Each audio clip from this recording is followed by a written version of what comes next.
Et salut tout le monde, j'espère que vous allez bien et cette fois-ci on se retrouve pour le petit bilan des lectures du mois. En tout cas, j'ai pu lire 20 tomes, ce qui est pas trop mal, je trouve que c'est dans la moyenne. Enfin, c'est pas non plus ouf, mais je trouve que c'est pas trop mal non plus, donc on va dire c'est moyen, c'est correct, voilà. Et j'ai pu lire du coup 11 séries différentes, donc là je vais vous les classer du 11e à la première position. Il y en a que j'ai un peu moins aimé que d'autres, il y en a, c'est un peu dur de les classer, mais bon. Au moins, ça vous permet d'avoir un petit ordre d'idée sur mes préférences lecture du mois. Par contre, vous ne moquez pas de moi, il y a certaines lectures, c'était pour les dégager de ma pile à lire, pour me faire un propre avis. Me jugez pas trop fort. On commence directement avec la 11e place du classement, 11e et dernière. Il s'agit du premier tome d'Amour sucré. Je vous avais dit de pas me juger par contre. Donc c'était un tome de la pile à lire de ma copine, donc je me suis dit allez je vais tous me les prendre dans ma pile à lire à moi et par curiosité je vais découvrir des titres, parce que bon on va pas mourir bête, ce serait dommage. Et bah clairement, il a clairement pas volé sa 11e place parce que j'ai pas accroché. Je pense clairement pas, je suis le public visé pour ce manga, donc pour la faire courte, je dirais que c'est du shoujo très cliché, très ancien. Clairement pas pour moi. Mais par contre, ce qui est plutôt cool, entre guillemets, c'est que dans le manga, on vous laisse faire des choix. Donc si vous voulez faire tel choix, allez à telle page pour suivre ce choix-là. Donc ça, c'est plutôt original. Je trouvais ça assez différent des autres mangas. Après, c'est tiré d'un jeu mobile, donc c'est pas une histoire à part entière. Donc bien souvent, les œuvres littéraires tirées de quelque chose d'autre, quand c'est pas créé de toutes pièces, je trouve ça très bancal. Donc voilà, je le conseillerais à personne, sauf si vous aimez le jeu, vraiment. Si vous connaissez d'ailleurs, mais sinon, passez votre chemin, c'est pas vraiment à lire, enfin je le conseillerais pas du tout. En 10e position, il s'agit de Yuzaki-chan Wants to Hang Out avec le tome 3 et le tome 4. Donc j'avais bien apprécié en plus le premier tome et le deuxième tome, mais là j'en sors un peu plus mitigé parce qu'on est déjà au 4e tome et je trouve que l'histoire elle avance pas du tout, voire même, enfin je vais pas dire jusqu'à ce qu'elle recule, mais il y avait beaucoup plus d'avancées dans les deux premiers tomes. Là on stagne, vraiment il n'y a rien qui se passe après, à part un enchaînement de gags. J'aime bien les deux, mais je me suis un petit peu ennuyé sur ces 4 tomes, sur ces tomes 3 et 4. J'attends de voir la suite, mais je sais que ça se termine en 11 ou 12 tomes, mais si jusque 11e, 12e tome, on attend vraiment qu'il se passe un tout petit truc, c'est le genre de choses qui m'agace et j'ai pas envie de lire des gags manga. Moi ça m'intéresse pas, donc à voir la suite, mais un petit peu déçu par cette suite de Yuzaki-chan. En 9e position, c'était pas facile, mais j'ai mis Partners 2.0. Donc c'est une lecture que j'ai appréciée, peut-être un petit peu moins que la lecture du premier tome. Je suis toujours bien dans l'ambiance, j'attends de voir la suite. Mais il y a des très bonnes lectures que j'ai, enfin il y a des meilleures lectures que j'ai pu faire ce mois-ci, donc c'est pas une mauvaise lecture. Au contraire, j'ai passé un bon petit moment. Pas exceptionnel, mais il y a eu mieux ce mois-ci. Mais en tout cas, Partners 2.0, si vous avez accroché au premier tome, vous allez accrocher au deuxième tome. À voir ce qui se passe par la suite pour vraiment se prononcer sur le titre. Mais je pense que ça peut être une très bonne pioche si vous aimez les comédies romantiques. Bon là, c'est vraiment interdit aux moins de 16 ans. C'est pas fait pour tout le monde, mais si vous aimez le genre, je pense que ça peut vous plaire. En 8e position, il s'agit d'une des reliques de Mapal avec l'intégrale de la série Le Courrier des Miracles. Je pense que vous ne connaissez pas parce que même moi je la connaissais pas avant de la trouver en occasion. Donc c'est une série terminée en 3 tomes, elle est assez ancienne je pense, c'est pas une sortie récente. J'ai bien apprécié franchement, j'ai passé un très bon moment de lecture. Bon, c'était pas une série incontournable. Si vous tombez dessus, je vous la conseillerais bien. Mais au-delà de ça, je vous conseillerais pas de la chercher pour l'acheter, très clairement. Pour vous faire rapidement le pitch, donc c'est ce petit garçon qui est fin de collège, début lycée, ou alors fin de lycée, un truc comme ça. Donc il meurt très rapidement au début du manga, donc il cherche un petit peu ce qu'il est dans sa vie. Enfin, il ressent déjà une certaine routine en fait, il n'a pas vraiment une raison de vivre particulière. Et il va se retrouver entre la vie et la mort. Et son job, ça va être de distribuer des miracles aux personnes qui, comme lui, un petit peu, qui sont pas très bien dans leur vie. Donc pour se racheter, pour essayer de revenir dans sa vie actuelle, il va devoir distribuer des miracles un petit peu partout autour de lui. Et je vous spoil pas la fin du manga, mais c'est plutôt beau, il y a une certaine réflexion sur la vie qui sont plutôt pas mal.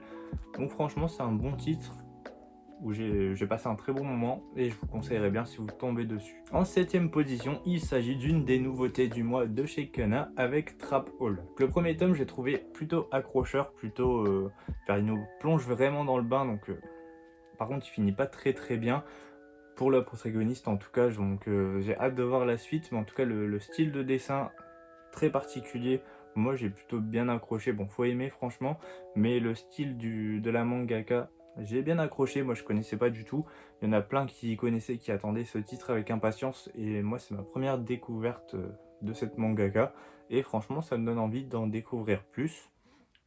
Pour vous faire un petit peu le pitch très rapidement, donc c'est cette jeune femme qui a 28-29 ans, elle se rend compte que en tout cas elle est en procédure de mariage, elle va se marier, et du jour au lendemain son mari il annonce que finalement c'est terminé, il a trouvé quelqu'un d'autre, et tout s'écroule. Donc toute sa vie qu'elle avait rêvé, elle s'écroule directement. Ils vivent ensemble, oui, et ils travaillent aussi dans le même endroit, donc pour elle c'est insupportable.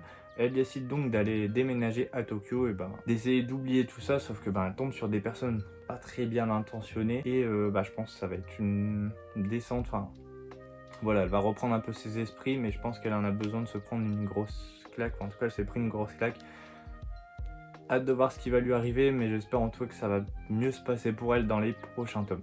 En 6ème position, on est toujours sur une comédie romantique plutôt adulte. Il s'agit des tomes 3 et 4 de Anna l'Inaccessible.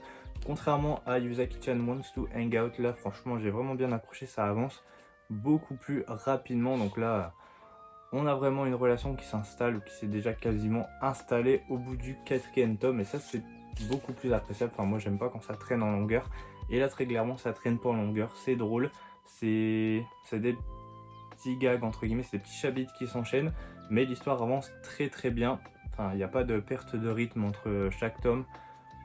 Franchement je vous la conseille, on n'en parle pas beaucoup parce qu'il n'y a pas d'animé en plus, contrairement à Yuzaki-chan. Franchement si vous aimez le genre de comédie romantique vraiment plus adulte, je vous la conseille vivement. Là on va rentrer vraiment dans les titres que j'ai beaucoup appréciés, et il s'agit de Léviathan, donc le tome 2 et le tome 3. Je me suis fait le rush de la fin de la série Léviathan, et franchement j'ai vraiment bien accroché. Bon, il n'y a pas de gros pitch qui retourne totalement la situation, mais franchement il y a des moments je m'y attendais pas tant que ça. À la fin je spoil rien du tout, et franchement très belle planche, l'histoire est bien ficelée de A à Z. Il y a moi en tout cas de ce que j'ai pu lire, il y a des moments où je m'y attendais pas forcément. Apparemment il y en a certains qui avaient tout vu venir de A à Z. Je vois pas comment ils ont fait, mais franchement il y a des moments où on se dit on doute d'une planche à l'autre, on se dit mais est-ce que c'est vraiment ça qui va se passer, est-ce que c'est vraiment ça qui s'est passé. Des petites révélations sont faites, et franchement le tome 3 conclut très bien la série, et en 3 tomes je pense que c'est une très belle série dans son genre, donc dans le sens huis clos. Je trouve que c'est très bien le taf, et je vous la conseillerais vraiment bien, surtout que l'édition est vraiment qualitative. Foncez si vous en avez l'occasion, c'est un très bon titre. En 4e position, il s'agit des tomes 12 à 15 de DTube, et il me semble qu'on termine un arc et on en entame un autre. Donc en plus je pense que j'avais entendu pas mal de mal sur le début de ce nouvel arc, donc ce nouveau DTube, je crois qu'il s'appelle NeoTube, je sais plus trop, ou DTube 2.0.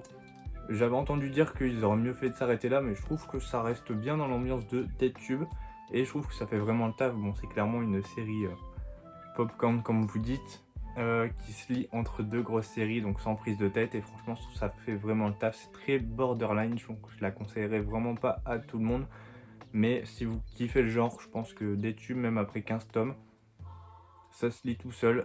J'ai hâte de voir la suite, mais je pense pas, moi je dirais pas que la suite est de trop, donc moi je leur demande toujours encore, je suis un peu bizarre, mais DTube c'est clairement validé selon moi. En 3e position, ça y est, on rentre dans le podium, il s'agit de Blue Lock avec son 14e tome. Ça y est, le Blue Lock va enfin affronter l'équipe U19, U20 du Japon, je sais plus trop, mais en tout cas c'est du très lourd, parce que on a le droit à l'intégrale de la première mi-temps, et on a clairement pour notre argent. En tout cas, je vous spoil pas du tout, mais il y a des buts, il y a des très belles actions, il y a des très belles planches, il y a des très belles individualités et j'ai qu'une hâte de découvrir la suite et la fin de ce match incroyable. À la deuxième place, il s'agit du 11e et dernier tome de Love Fragrance. Donc c'est une série que j'ai vraiment adorée du début à la fin.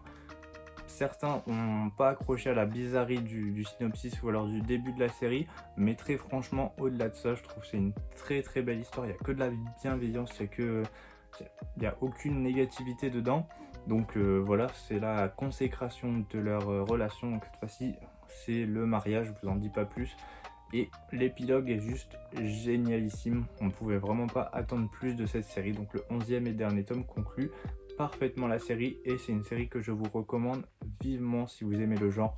Croyez-moi, vous allez pas être déçus. Et enfin, quoi de mieux pour terminer ce bilan lecture qu'avec Levi de l'Attaque des Titans, donc le spin-off Birth of Levi, donc les deux premiers tomes, donc les deux seuls tomes du spin-off L'Attaque des Titans Birth of Levi, donc j'avais jamais lu et quel kiff de retomber dans l'univers de l'Attaque des Titans tout en couleur en plus, donc c'est magnifique. C'est clair, quand j'avais fini les deux premiers tomes, j'avais qu'une envie, c'est de me replonger dans l'univers. Est-ce que c'est raisonnable? Pas du tout, parce que j'ai pas mal d'autres choses à lire. Mais en plus, Levi, bon, c'est un des personnages, bon, peut-être même le personnage le plus apprécié de la série. Selon moi aussi, j'aime beaucoup Levi.